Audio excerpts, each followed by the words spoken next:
yo les contaba más temprano que la sucesión presidencial tiene diferentes personas. Bueno, se conoció, se sabe, Milei, Victoria Villarruel es la vicepresidente, y hubo un tironeo entre la gente de La Libertad Avanza para ver quién era el número 3 en la sucesión presidencial. Iba a ser un senador por Formosa, pero hubo una especie de acuerdo, ahí después seguramente Nacho Fianza me lo puede explicar un poquito mejor, por la cual el peronismo formoseño y la propia Victoria Villarruel, que además es la presidenta del Senado, no estaban de acuerdo con que fuera ese senador de La Libertad Avanza por Formosa, el número 3 en la sucesión presidencial. ¿Y a quién nombraron, señor Ponzone? Mira, este hombre se llama Bartolomé Abdala. Es una persona que tiene un pasado muy llamativo en la provincia de San Luis. Viste que se hablaba de la casta, que basta de la casta. Bueno, este es un pura casta, hecho y derecho, y además... No es pura sangre, es pura casta. No, este es pura casta. Y además, multidenunciado. Está denunciado con muchas situaciones, algunas realmente graves. Por ejemplo, una mujer a la que le pagaban el sueldo y la obligaba a pagar un retorno a la hija de otro diputado. Eso es la gran no chocolate, es la gran chocolate de Rigau. Exactamente, pero en San Luis. También una denuncia que puso el foco sobre Abdala previo a las elecciones con la construcción, la conformación de un partido muleto para participar dentro de La Libertad Avanza. Esa denuncia fue realizada incluso por un dirigente de La Libertad Avanza en San Luis. Así y todo, este hombre llega al Senado, está en el tercer orden de la sucesión, y fíjate quién es Bartolomé Abdala. Vamos a conocer al 3. Si pasa algo, el tercero en la sucesión presidencial es este señor.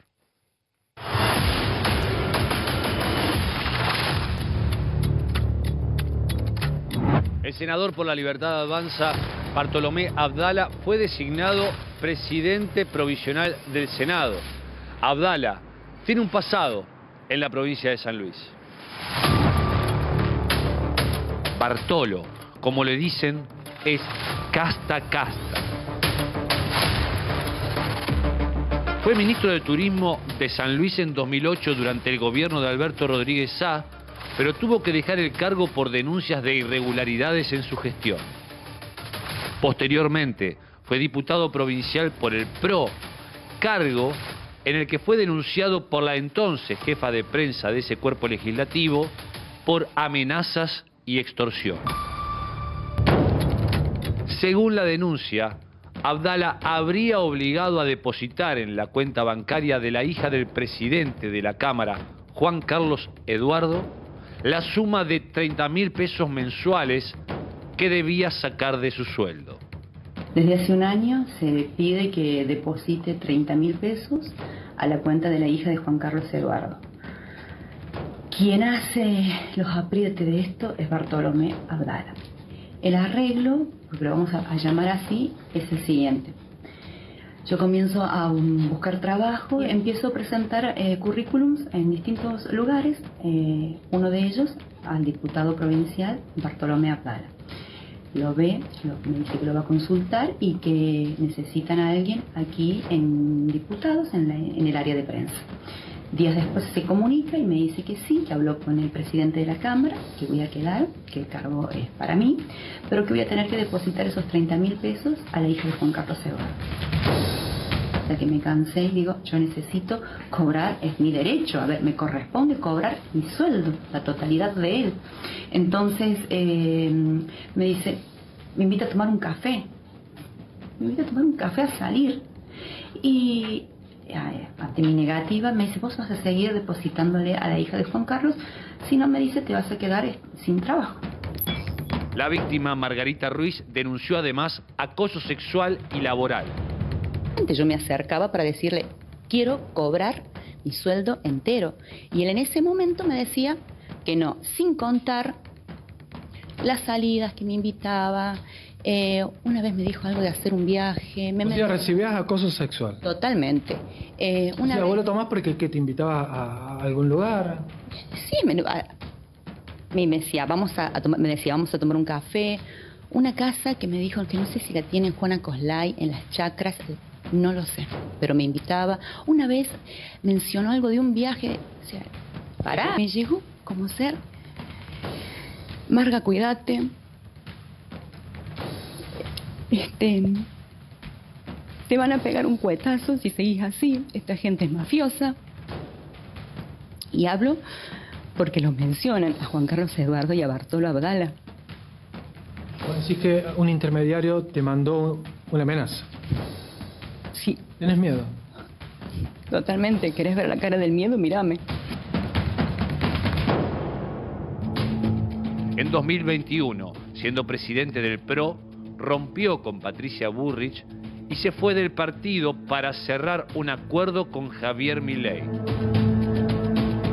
Así, se pasó al Partido Libertario. Quiero agradecerle al pueblo de San Luis que me permite estar acá, lo mismo que la fórmula presidencial, que indudablemente fue fundamental para que hoy estemos acá. Pese a ello, nunca se distanció de Mauricio Macri, con quien tuvo importantes vínculos futbolísticos a partir de haber sido presidente de la Liga de San Luis de fútbol y ser uno de los hombres más cercanos a Julio Grondona en la AFA. Me gustan las ideas de Javier, me gusta poder recortar el gasto del Estado, no en detrimento de la gente, todo lo contrario, no en detrimento de la cantidad de plata que se malgasta en distintas estructuras. Bartolo Abdala fue denunciado en la Justicia Federal de San Luis por la falsificación de 1.652 documentos que iban a ser usados para la construcción de un partido muleto llamado Proyecto País. Con ese partido muleto quería presentarse en las últimas elecciones.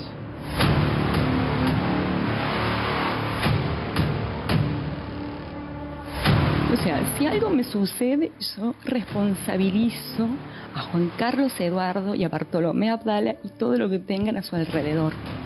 Senador Esteban Bartolomé Abdala, juráis a la patria, por Dios y estos santos evangelios, desempeñar debidamente el cargo de presidente provisional del Honorable Senado de la Nación.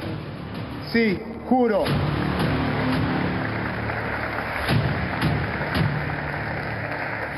Pido justicia, que se haga justicia. La ejemplaridad es lo que nos tiene que caracterizar en esta Cámara Alta. Bueno, sí, la ejemplaridad es lo que nos tiene que caracterizar, pero ¿qué pasó con las causas, con las causas que están investigándose contra el senador Bien, Abdala? durante el informe viste una de las causas que está iniciada por esta mujer, que era una empleada allí de la legislatura en San Luis, que terminaba teniendo que pagar 30.000 pesos a la hija de otro diputado para poder O sea, la seguir peor trabajando. práctica La peor, de la política. Pero no solo eso, porque eso es una parte. Después empezó el acoso sexual, empezó el hostigamiento Y terminó las amenazas. las amenazas de muerte. Ahora, Pero esa hizo la denuncia. está todo denunciado, esto está todo denunciado. Y bueno, está en investigación. Sí, ya está. Viste que hay tiempo, los tiempos de la justicia. Los tiempos de la justicia, ya está. Ahora, esta última es de 2023, es de este año, y tiene que ver con el intento de Abdala de conformar un partido político, uno nuevo, para poder presentarse en una suerte de alianza electoral con Javier Milei. Ahora, ¿qué pasa?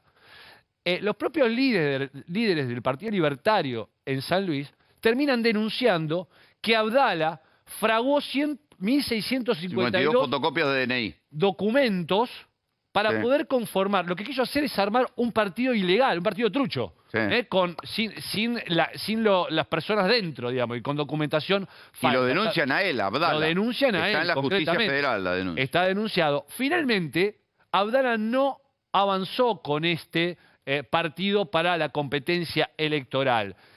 Por lo tanto, este es un delito que estaba en conformación, pero no se terminó de accionar. Es decir, ese partido, Proyecto País, que era el que tenía estos 1.652 documentos falsificados, no salió a rodar. Por lo tanto, hay que ver qué es lo que pasó Ahora, con esto. este señor, Nacho, llegó al número 3 en la sucesión presidencial con el apoyo del peronismo. La orden que dieron la noche previa, por lo menos el peronismo está dividido. Tenés el kirchnerismo y los gobernadores, ¿no? En el Senado. Los gobernadores los lidera un formoseño, Mayans. La orden que recibió Mayans de parte de su jefe, que es Infran, el gobernador de Mendoza, la noche previa es que si avanzaba lo de Abdala lo dejen correr. porque el objetivo de ellos era evitar que Poltroni, que es formoseño, quedara en la línea de sucesión. O sea, Infran no quería un formoseño más importante que él, que no sea de él. Y esto se mezcló, esta pelea del bloque peronista, que además es una pelea de fondo que empieza a darse en el peronismo, con esta sesión, que por eso fue una sesión rara, que deja mucho para analizar en términos políticos. ¿Quién ganó? Ganó Villarruel, perdió Milei. Villarruel logró bochar a Poltroni, pero perdió las dos secretarías. Porque Villarruel no lo quería a Poltroni, y Poltroni se había quejado de que Villarruel le quería hacer un golpe de Estado, digamos, para que no fuera. Sí. Y lo logró. Fíjate, y ella pulsió de alguna manera a través de Poltroni con Milei y ganó. Fíjate que hay un dato llamativo, que fueron las versiones relacionadas con el momento en que iban a ungir los 7 senadores de la Libertad Avanza a ver quién iba a ser su líder en la Cámara Alta. Hubo una votación, es como si nosotros estuviésemos acá y ponemos una votación entre nosotros para definir quién de nosotros va a estar por encima de los demás dentro de la Cámara. Lo primero que sucedió fue que 4-3 ganó Abdala en la votación. Pero cuando se empezaron a mirar los senadores y decían, pero yo no lo voté. Por lo tanto, volvieron a votar. Y en esa votación, Abdala perdió 6-1 contra Poltroni. Ahí ya salió Poltroni como que tenía que ser, y ahí entró a jugar lo que está contando Ignacio. Me parece la elección de la AFA, aquella de... Por eso decimos, hizo lo imposible por llegar, hizo lo imposible, hasta lo imposible y más allá de eso. Sumando a lo que dice Nacho, lo que a mí me contaban era que, por ejemplo, desde el sector de Juliana y Tulio, ellos estaban, el kirchnerismo había aceptado y era siempre, casi, diría yo, su clásica jugada de entregarle la mayoría al gobernante. Al partido gobernante. Que lo hizo con Mauricio Macri. Lo dijo Cristina también. Es más, ahí decían que no hubo una victoria. No es que, viste que de hecho Carolina Lozada decía, te ganamos, chau mayoría. No, lo que dice el kirchnerismo es, esa parte no te la dejo pasar, no pasa nada. Ahora, la cuestión que se marca muy en claro es que se negoció con el kirchnerismo la llegada de Bartolomé Abdala. Porque el kirchnerismo que le dijo, bueno, ok, yo te dejo que vos muestres tu mayoría, pero sacámelo a Poltroni. Claro. Ahí fue la negociación. ¿Qué le pasa al que tiene el teléfono en la mano? La prensa de Abdala Sí. dice dos cosas. Que gozó del consenso del bloque libertario para ser presidente provisional y que respecto de la denuncia, que no tiene nada que ver, que la denunciante solo dice que él sabía que lo que hacían aparentemente, pero que él no estaba al tanto. Bien. Pero, perdón, a la colaboradora son acusaciones de acoso sexual y de hostigamiento del propio Abdala. Esto es lo que dice la denuncia. Pero bueno, pero ahí Pablo, con eso, yo les estaba comentando a Raúl en la preproducción. ¿Se acuerdan que hubo una diputada del PRO, una denuncia, digo, si querés ponerlo en los mismos, en las mismas capacidades, ¿no? Porque la denuncia contra la diputada nacional en la restricción pasada, la anterior, había sido de abuso de abuso familiar, violencia familiar, maltrato. De maltrato familiar contra sus propios hijos, y no la dejaron asumir, y luego la causa le salió en contra, o sea, le salió a favor de ella. Claro, a favor de ella pedía la banca. Ella pedía la banca y no se la dieron, y es particular este silencio también, porque la denuncia es similar. Sí. Bueno, pero Abdala será el número 3 en la sucesión presidencial.